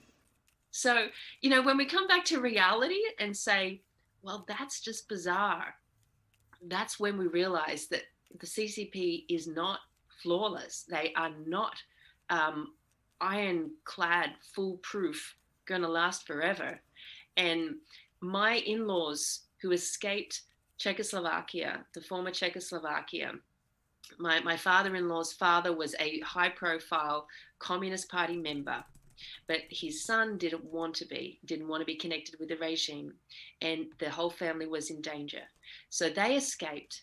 If they had known that the Berlin Wall was going to fall only a few years later and Czechoslovakia would become free, they would never have left. But no one could have imagined at the time that it would happen. But now we can, because it's happened in the past. So even though the CCP looks so ominous and so omnipresent and so pervasive, all we have to do is open our brains and our mouths and say, they're not. They're afraid of us. And they're afraid of 32-year-old women who have no weapons, and all they come to with is a piece of fabric. So, if we remember that, then we remember the power that we have as individuals and as a group of aware people to say, no, we don't accept that. That's not how humans should treat humans. We're not going to accept that. And I'm going to tell other people that that's not acceptable as well. And I know I'm going to be safe. And so that's how I have gone forward through the fear of making these movies and these books and trying to protect the people in them, because I just know that the louder I am, the safer they are. So that's sort of what I've learned to live by. What a beautiful message and series of examples of how powerful we actually are, and exactly like you said, how weak they are and how fearful they are actually. And it's interesting to think about how much they use fear as their tool, but actually they're scared all the time, of these very simple things. And it is really, really good to remember those. Like you said, if you have a brain that works, you have a mouth that can speak, you can, be a massive weapon against them. And unfortunately, we have maybe been targeted. We're having some sort of technical difficulties, but I am going to upload this in its entirety, even if the stream is kind of glitchy. But it makes me wonder, do you feel like you experience much sort of targeting or, interference in various ways because of this work that you do? Or is... Yeah, it doesn't happen very overtly a lot. It happens where the money is. And so when it comes to getting funding, when it comes to getting distribution, especially in the entertainment industry, we have distributors and we have film festivals and we have people who say, we're a bit scared because China gives us money.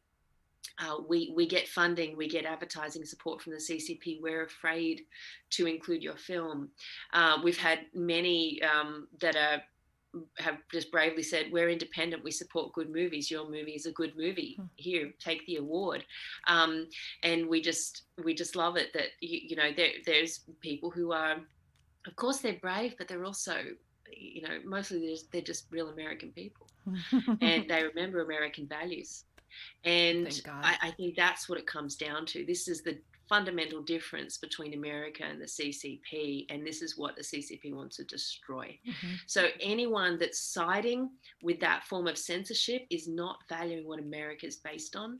And I'm Australian, but I really value what America has, and I really want to stand up for that too, because if America loses those values, then I know my country, Australia, will as well, because America's the big brother to a lot of the smaller Western countries. And if America succumbs through censorship, through financial, through all the other ways that the CCP is trying to take over, where everyone's in danger. So, yeah, we see censorship here and there. Yeah, we get technical interference, we get glitches, we get whole bunch of things. Are we able to trace the sources? A lot of the times, no. Do people tell us that they're being censored or they're self-censoring? Yeah, they do. And but a lot more people tell us that they really value freedom and they're willing to stand up for it, because that's what this country is based on, and that's fundamentally what the CCP is against, even though the people of China are actually for our freedoms. And just on that note, I say to people, so what about why do so many Chinese people come to America? Because they want the freedom. So Chinese people value freedom too, even though our cultures are different. Fundamentally, the humanity is not different, but communism is against humanity. So that's something that they will try to censor, they will try to prevent. And so we've got to be careful, but at the same time, we just shouldn't undermine our values, because really that's what separates us from communism. We have to value our humanity, and I think America is such a flagship for that. We have to, loud and proud, stand up for those values no matter what, because that's ultimately what we're fighting for. If the CCP is coming in, that's what they want to take away. We just can't let them do that. And that's what's been so shocking to me lately is, like I said, that's what broke me from the spell of when I thought I was a communist, was realizing, oh wait, you're not going to let people have their individual freedom to be themselves. I mean, that's what spirituality is at its core, no matter what your religion or aspect of spirituality you have or don't have. That's your personal thing, and how could you ever dream of taking that from someone? But recently I feel like we've had this sort of cascade down into some of these thinking some of these things are okay, and I don't understand where it's coming from, that people are like, oh yeah, we should censor this, and this, and we should have less and less and less of these rights that I thought, valued very deeply as a nation, like pretty collectively. And now I'm learning that, there's a lot of question about whether or not people value it or not. I do think a lot of that is propaganda. I do think a lot of it is specifically coming intentionally to make us think a lot of people support that, and I don't actually know that many people do. But what do you see some of those trends, or any other dangerous trends that that we might want to notice before it's too late? Oh, absolutely. And that's why, when I wrote this book, and that's, the company's the movie, Who Are China's Walking Dead. When I wrote this book, I didn't want to write the book because it was the stories of these communist officials that's in the book was too scary. I just thought, and it's not too scary, it's just too weird. It's so far away. But when I started to see it happening in America, that's when I felt, okay, I have to write this book, because we are on a precipice where it's not that if we have allowed communist education and ideology to infiltrate our systems. And you look at what's happened to American history. It's not like it's just now that this cancel culture and things have started. Sure. I mean, the term cancel culture is very much aligned with the censorship and political censorship that happens under socialism, communist countries, totalitarian regimes, whatever name you use. It all happens there. Under those regimes, there is always some form of censorship, and here we call it cancel culture because it's a new word that hasn't been used in other socialist countries, so we can't say, well, that's what happened in Venezuela, that's what happened in Cuba. No, we can say, oh, this is only in America. Well, it's not. It's just another word. And I have a glossary in the back of my book, which is a term of a list of communist terms. And because the language is the biggest thing that they really utilize, like changing the word propaganda to publicity so that they can dupe us. And instead of saying censorship, they call it political correctness. And so there's all these parallels between what has been happening for actually a long time here. They've had a long-term plan. Communists push, then they get some pushback and they'll take a few steps. And those who value freedom and traditional culture and things, whatever, maybe just value history, a reality of his accuracy in history, we'll think that the communists have let it go, but the communists haven't. Their intent on rewriting history. It's 1984 in reality. And so they keep pushing, and then they'll give a little bit and then we'll put down our guard and say, oh, they're not trying to change anything. Yeah. No, it's fine. Then they push, and they just keep pushing until they can create a big wave and push over, because it's a long-term strategy. Cancel culture is one symptom. Riots and fomenting discord is another symptom. National education, all these things are symptoms, and they've stemmed from the same undercurrent that has been permeating our system actually for a long time. Because communism was never found guilty, it was never tried. It has tried in a court, but it has been tried in China. Many countries it tried, trialed, experimented with, and it has evolved, and it is on our doorstep. It is in our backyards. It's in our schools. It's on our television sets. It's in our newspapers. So we have to wake up to it, and it's really difficult to get out of the political divisiveness because it makes it look like it's one party against another, but that's exactly what the communists want. Divide and conquer, split us up into classes, make us fight, and not call it class warfare, call it identity politics, or call it cancel culture, racism, or call it sexism, left or right. All those things. And then all of that, there's the alt-right and the alt-left, and everyone thinks they're right or wrong. It's that black and white. And communism doesn't want a level playing field. They shoot to kill. They play to win, and there is no There is no middle ground. So to think that there is a middle ground with communism is absolutely naive, because there never has been and there never will be. And anyone who says there is, prove it. It just, there isn't. So we are really facing communism here in America, and it's not a conspiracy theory. No. It's not a it's a cultural degradation that's been going on, and we need to look at it rationally and intellectually and creatively and kindly, because it's really, it gets hyped up, as we all know, we all see, and arguments come about from it when we try to take sides. So I think if we can really look at the roots of it and not look at the surface symptoms, because that's what the communists want us to fight about. They want us to fight about what's in the news now, instead of really look at what's the root cause.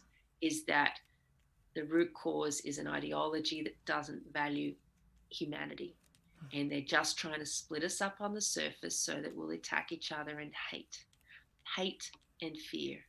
And that's what it breeds, that's what it wants. And in the end, whoever supports it, even if they'll survive, they'll be the first ones to go. You look at every socialist country, the intellectuals, the creatives, the liberals, they go along and they help the regime get into power, and they realize at the end they're the useful idiots, and they're the first ones killed. Yeah. They're the first ones ousted. They're the ones in the firing line. And it's really dangerous, I think. We need to look back at history and not rewrite it. Actually look at it as objectively as we possibly can, and really try and learn from it, and just not get caught up in the surface, because that's the danger, and that's exactly what they want us to do, so that we just fight and hate and fear, and we just have to be able to step out of that and say that's not what we're about, and it's not what America's about, and it's not what humankind is about, and it sounds all airy fairy, but it's not.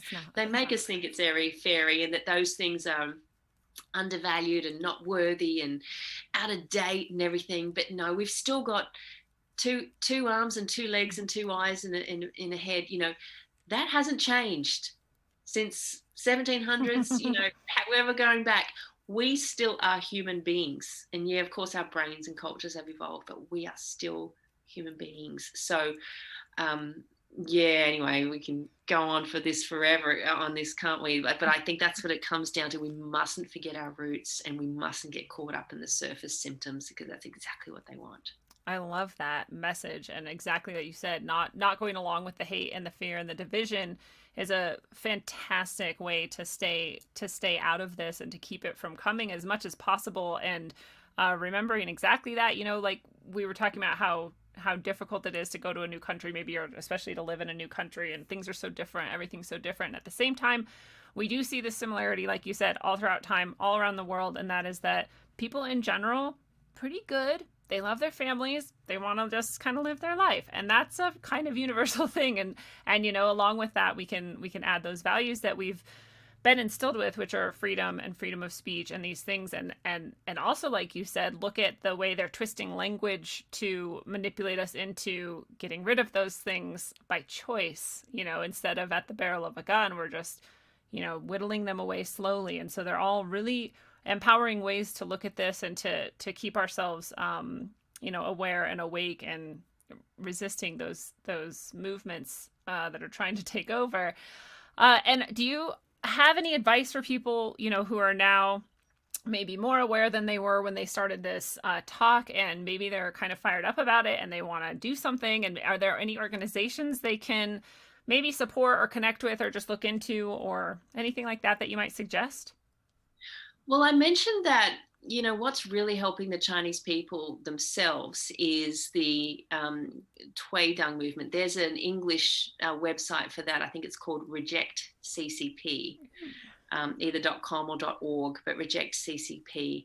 I think that's a really positive way to support the people of China and let them know that we support them as people, as fellow human beings in their efforts to rid themselves of, the communist specter, as Marx called it himself. Yeah. and I think really just becoming educated, and it's not like you've got to go out and study a whole bunch of books. It's just, I think just being aware, being open-minded is the biggest thing, in my understanding, because right now we're being forced to close ourselves off from each other. And I don't think there's any one organization out there that sort of can, envelope everything. And I really try to keep as open-minded to everything as I can. And like I said, I interviewed the victims as well as the perpetrators. And I talked to the Chinese people and to the officials. I interviewed people in America. We went to 5 countries to make this movie.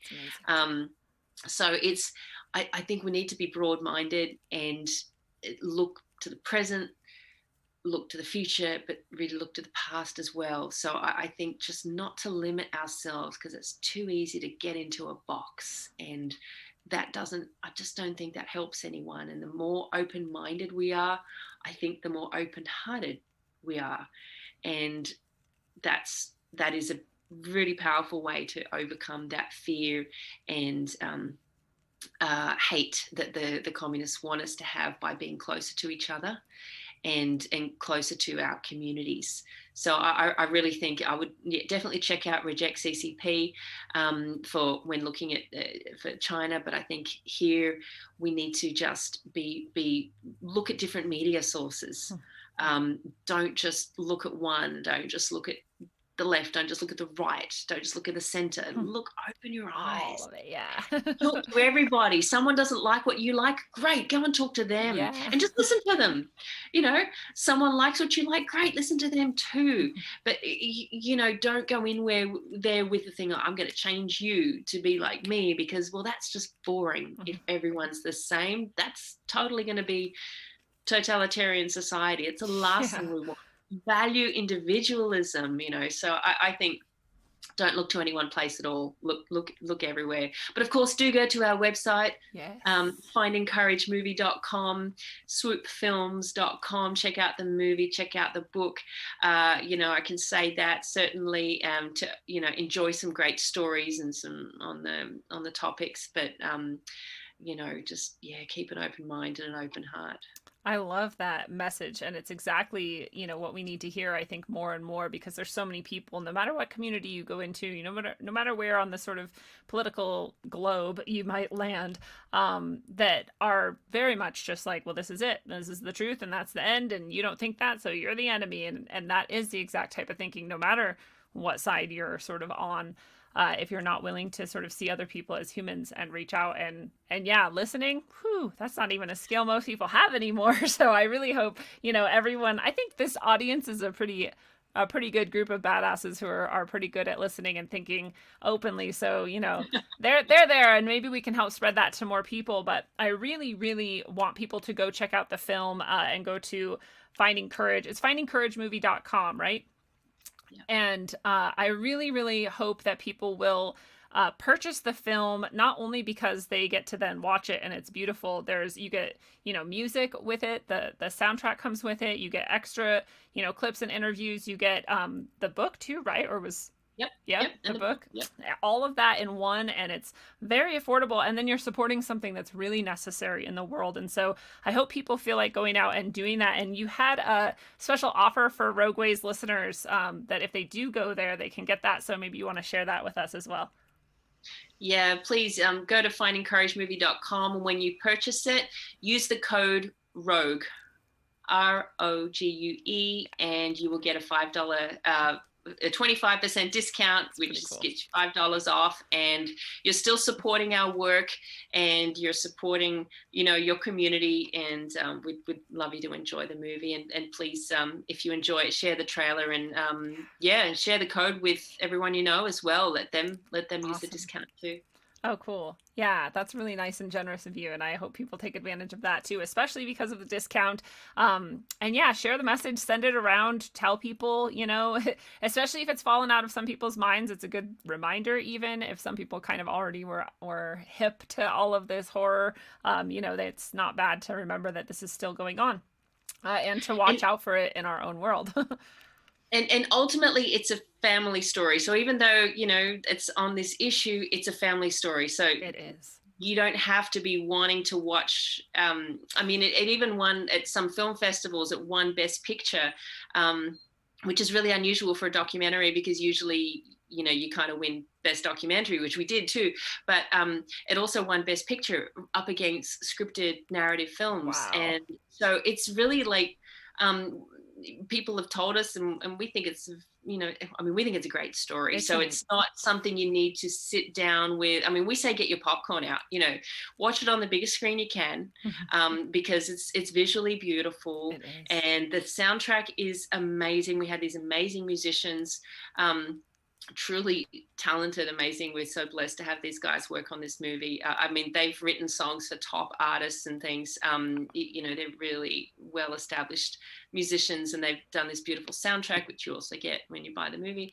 And so it's a great audio experience, and it's a story that we think is really worth telling, of real people in a real situation. So we don't, it is absolutely a documentary because it's all real. Yes. But get your popcorn out, sit down, and have a night to watch, and get a box of tissues. But there, you will have some laughs too, we hope, because and you'll definitely end with a smile. So well, and like you said, the story in it, you're absolutely right. That's gorgeous. It's stunning, beautiful to look at. The story is so beautiful. The family is beautiful. And if I scared anyone off with how much I cry at like random commercials too. So that's like who I am. So don't be afraid of that. And we showed you, honestly, the hardest, I think, to look at clip in the whole movie. So you're already over that.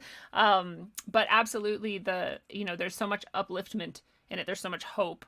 And there's so much really genuine happiness that comes through too. And so it does not leave you in any sort of a dark place at any point, which is a beautiful thing as well.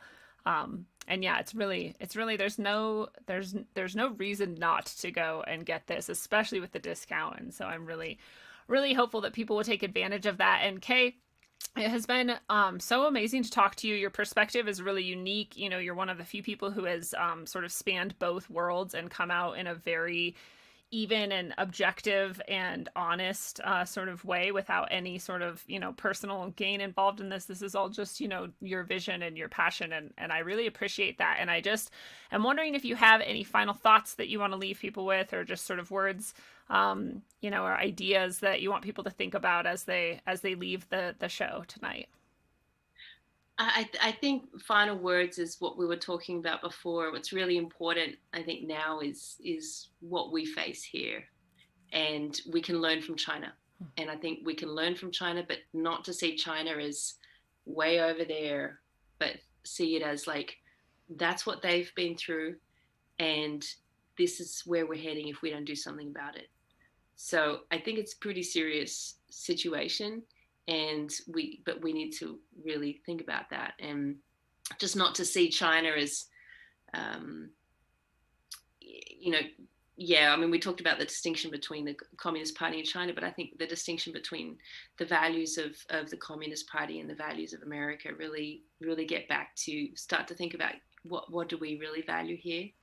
And I guess, because I see myself as a foreigner, I've come from Australia and I live and work here, but I have this perspective of coming from outside, and so maybe I value what we have here more than some people value it, because you're just part of it, and you may not see it change as much as an outsider would. And so I'm a bit of an outsider, and when I see what I thought America to be change to what my family escaped from in 3 countries, and what I personally escaped from in China, being in a prison, I want to say something about that. So I think, we really got to remember what we got, look back at what we got, value it, and protect it. So, you know, I think it's really starting to hit home, and we need to really look at that. It's not about politics. I think it comes down to values as human beings. So I think if we can just take the politics out of it, get the politics out of stuff, just look at things for how they are, and look at each other for who we are without the politics, you know, then we're going to be more like the characters in the movie who really have the smiles on their face in a genuine way, because they know they left the politics in China and they love it. You know, that they've finally been able to find some freedom from politics. So let's, you know, I think final words, let's get the politics out of the aspects of our lives that don't need it, and, you know, get that, especially communist politics, we get them out of there, and just remember who we are, value each other, value ourselves, value what this country's about, what people have fought and died for, and really think about that. And yeah, that's I guess what I wanted to say.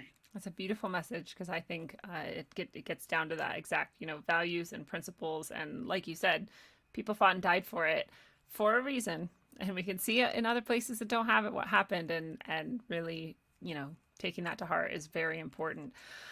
So thank you very much for bringing it there, and for all the messages you share that are very, again, very honest, very objective, and very hopeful and uplifting and empowering. And that's a beautiful combination. And so, fellow travelers of the path, it is a beautiful thing. And this has been your analog, electric, concentric dose of wisdom, according to the artist, Kay Rubacek. Kay, thank you again so much for all that you do and for bringing it here to us tonight on Rogueways.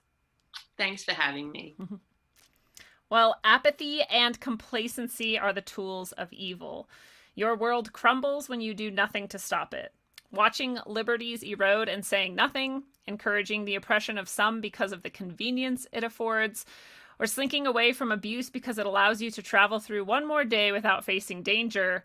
All of these are exactly how a nation once great crumbles to nearly inescapable entrapment of every soul within its grasp.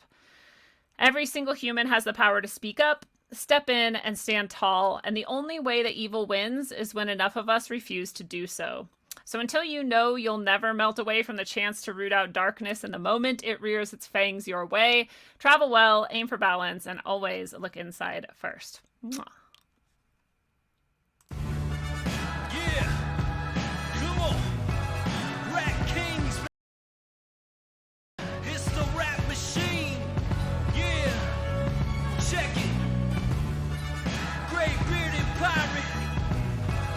Motherfucker unknown. Yeah, come on. In the place with my fist up, meaning I resist the bullshit that they feed us and lead us. This is just a part of the process, man. Just watch this, cause this shit's about to get crazy like a mosh pit. We lost it, toss it, let's start it again.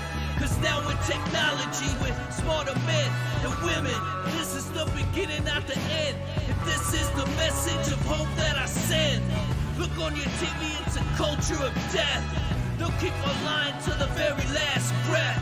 We keep on striving and spreading the truth. It's hard to survive in this world for the youth. The door is closed, the old world is dead. Let's have an age of understanding instead. I'll include you and you include me. Let's see what we can build with some positivity. Let's go. You're moving too slow. Let me see your hands if you know what I know. Come on.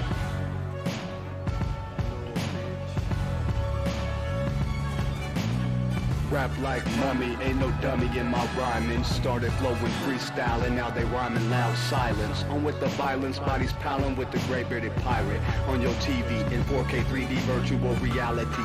Casualty of urban warfare. I know but I'm not scared, just prepared and aware. Shining my light through the tunnel of hope. Into the rope, but I'ma give it one more pull. Till the family is full. Take the bull by the horns and lead it to the slaughter. That would be harder and you would be softer. Sometimes I'm a monster and you forever imposter. Which is champagne and lobster. This royalty, the way it was supposed to be. Hopefully the new door opens and the old one closes. With way more focus and growth to mold us. And the truth that they should have told us.